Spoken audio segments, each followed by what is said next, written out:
Tampa Bay Buccaneers had a tough loss on Monday Night Football in more ways than one. Now they get to travel to New Orleans to take on Spencer Rattler and the Saints. My name's Tyler, here with my brother Ryan, and today we're going to break down this Week 8 NFC South matchup and provide our predictions at the end. Before we get into that, though, be sure to leave a comment. Let us know who you think is going to win. And while you're at it, hit that subscribe button. We're about 160 subscribers away from about 8,000. Let's see if we can get there this week. And Ryan, let's get into it here. Tough night for Tampa Bay overall. I think they just ran into a bus on Detroit, who after they were last on primetime football as well as Sunday Night Football and had a pretty dominant loss to the Kansas City Chiefs.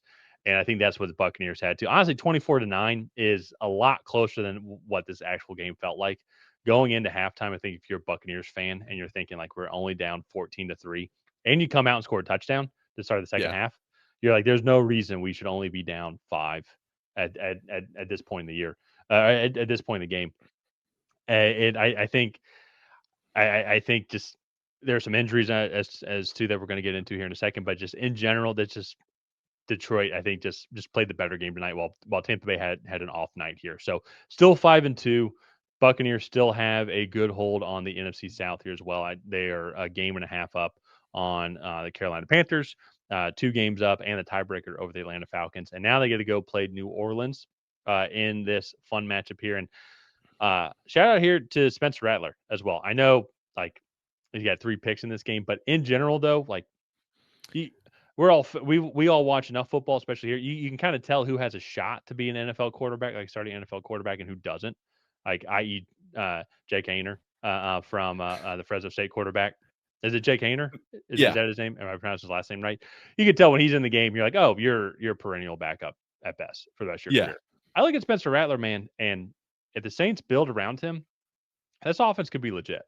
Like, it's like he make the throws. Him and Chris Olave had a good connection. Olave, 5 catches, 98 yards, 2 touchdowns. I think they need to get some other receiving weapons in there. Alvin Kamara is unfortunately, like, he's just getting older, but still a stud in general. And his defense isn't bad.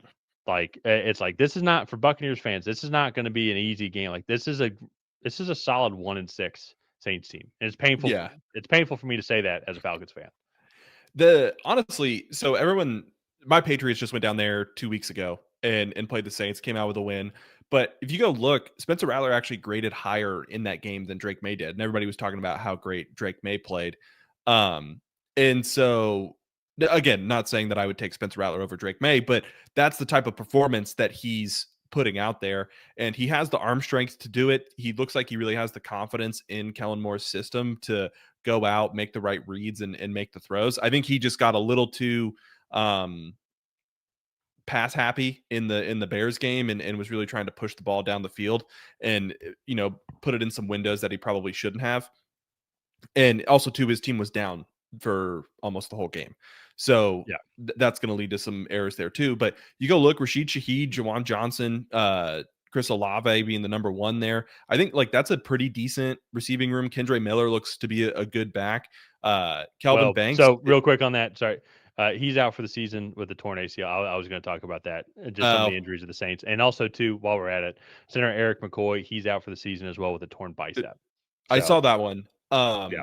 That's unfortunate with Kendre Miller. I was waiting on the report for him. But so that's a blow to this offense on both sides. But Kelvin Banks looks to be a promising rookie at left tackle. I know he got a little banged up in the Patriots game there as well. And so I think that there's some good pieces here for the Saints. And I think Rattler has played well enough that, 1, I don't know when we're going to see Tyler Shuck. But 2, if they're picking in the top 5, do they go after a quarterback? I know we're in week 8 here of the NFL season, already talking about the draft, but you guys are 1-6. So that's kind of where we're at, where you're looking now for good pieces to continue to build with. And Spencer Rattler, I think, has shown to be one of those.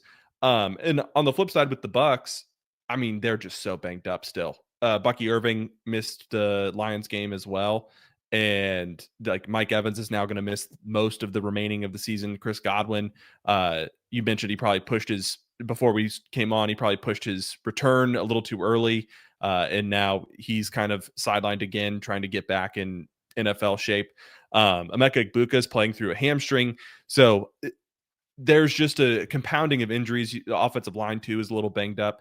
So, and then Levante David went out with an injury, too. The list just keeps going for the Bucs. So the list keeps compounding. I would hate for Baker Mayfield's potential MVP season to be derailed because this team just can't stay healthy. That would be really disappointing. Well, and that's kind of one of the things that the Buccaneers ran into tonight is, I mean, another guy too, Luke Gedeke, he's still on IR, the right tackle. So Yeah. you've got, what's the guy's name? Charlie Heck. Yeah, you got Charlie Heck going up against Aiden Hutchinson all night. Yeah. And that was kind of things they had to push Kate Otten on that side to help chip and help block there. And so Yeah. which was another target taken away. But I think that's the thing with the Buccaneers. But we've seen this stuff. This is why it's like you just watch Baker Mayfield and you're just like, how can you not root for the guy? Because still he's a leader of that team. Everybody loves playing for him. And in general, he's found ways to win this season. Tonight just wasn't the night. The Detroit Lions are legit NFC championship contenders, Super Bowl contenders as well too. And even too with the backup secondary as well. Like their entire secondary was out tonight due to injuries or suspension. Shout out Brian Bray. But the I still think the Buccaneers, though, it's just health is going to be an issue for this game. But in general, though, I still like the Buccaneers, I think, to win this division. When it comes to this matchup here, that's where I know they're going to be without Mike Evans. Chris Godwin's still probably going to be out. Bucky Irving's missed some time. But just the Saints defense is good, but it is still just not great. It's still kind of the team's liability overall. Yeah. It's that and then just a lack of weapons on the offensive side.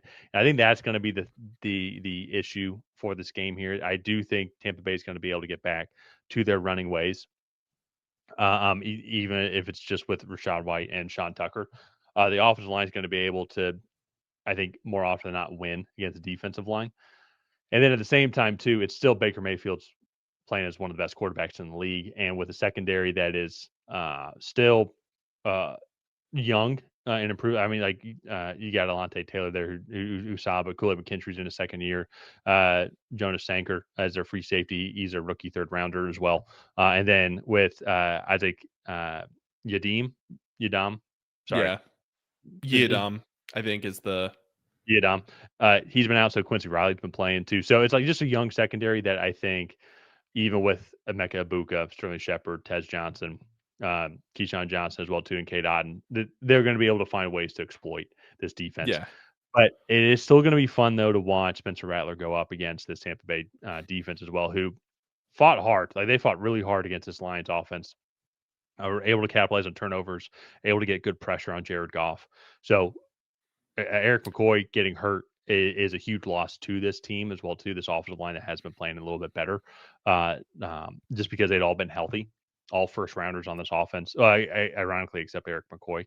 So they're going to be in a tough task here, going up against Vita Vea, going up against this entire defensive front. Got to check on Levante David, see if he's available for this game. And Hassan Reddick also got hurt too. I forgot about that, but so I have to monitor their status throughout the year. Throughout the week.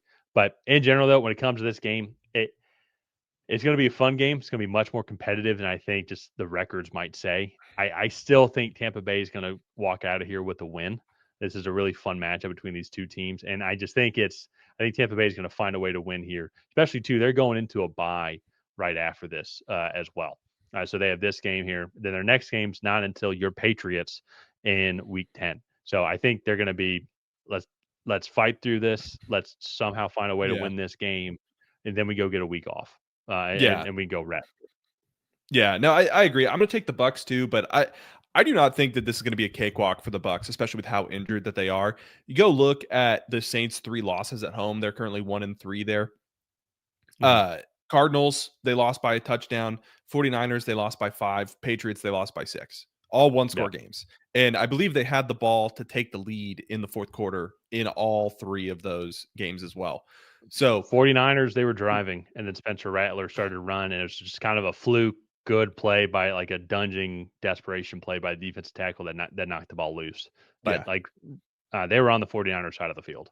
Yeah. And with the Patriots, they got onto their side of the field, and then the Juwan Johnson fumbled on kind of a questionable call, in my opinion.